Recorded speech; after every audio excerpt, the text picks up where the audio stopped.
Hello, this is Pastor Samuel Badari again. I'm glad you have joined me today, and today I'm going to talk on the subject, God always gives a clue.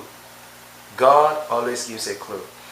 I don't know if you've heard anybody say before, I don't have a clue what you're talking about, or I don't have a clue what to do. Maybe you've said that. But I want to tell you that even when we are in those situations, God still wants to give us a clue what to do, where to go, and how not to be confused. Last year in our church, after a particular service, we played a game, and the game was Guess Who. We had two teams, and each representative of the team will come out and make some physical gestures to illustrate an individual in the Bible, and we were to come up with the right name to guess who the person was. So if the person did this, we probably think Jesus on the cross. And it was fun. But to do well, to win in that game, two things were important. We had to have a team member that could give good clues, and the rest of the team, number two, have to be able to follow clues. Do you know that God gives clues in life? And sometimes the problem is not God not giving us clues, is that we are bad followers of clues. Now, why does God give clues? He gives clues for many reasons. Sometimes He gives clues to give us direction when we are about to make decisions, to lead and guide us. He gives us clues to forewarn us so that He can prevent disasters. He gives us clues to keep us safe, to draw us close to Him, or to even take us to our destiny. He gives us clues for many reasons. Let me give you examples in the scriptures. You know, the Bible says in the book of Job chapter 33 verse 14 to 18, it says, "For God may speak in one way or in another, yet man does not perceive it.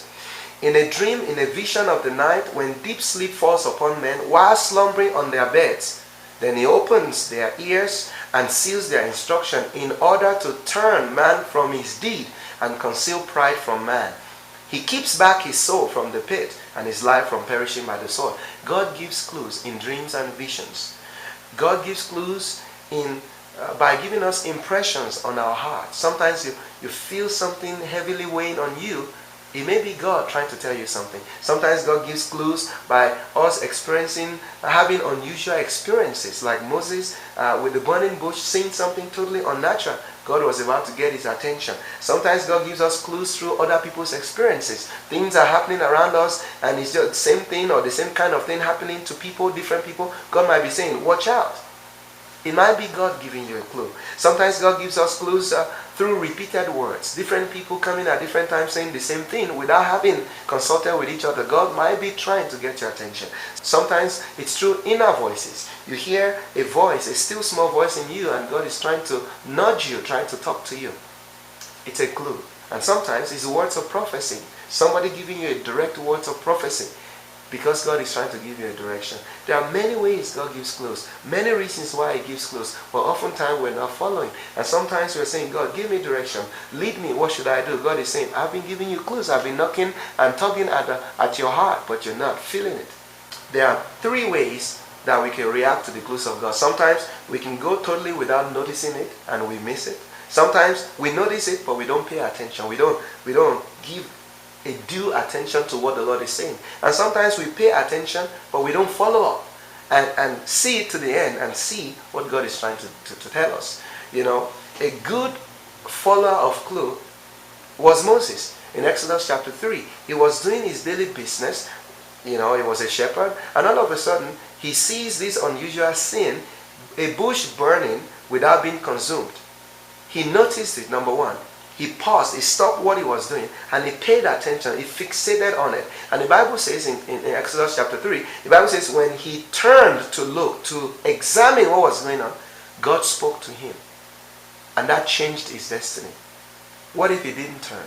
What if he caught the side and said, well, oh yeah, it's unusual, but I don't have time now.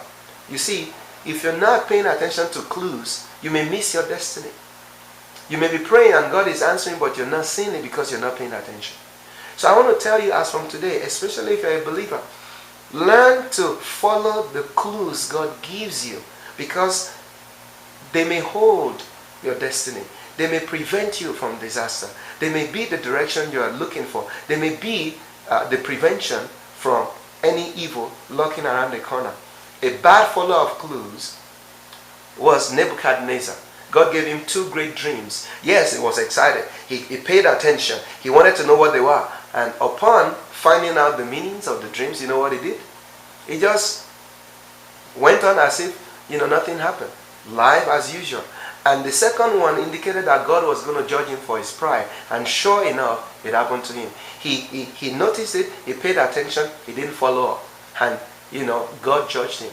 Some of you listening to me, God has been speaking to you, but you have not been doing anything about it.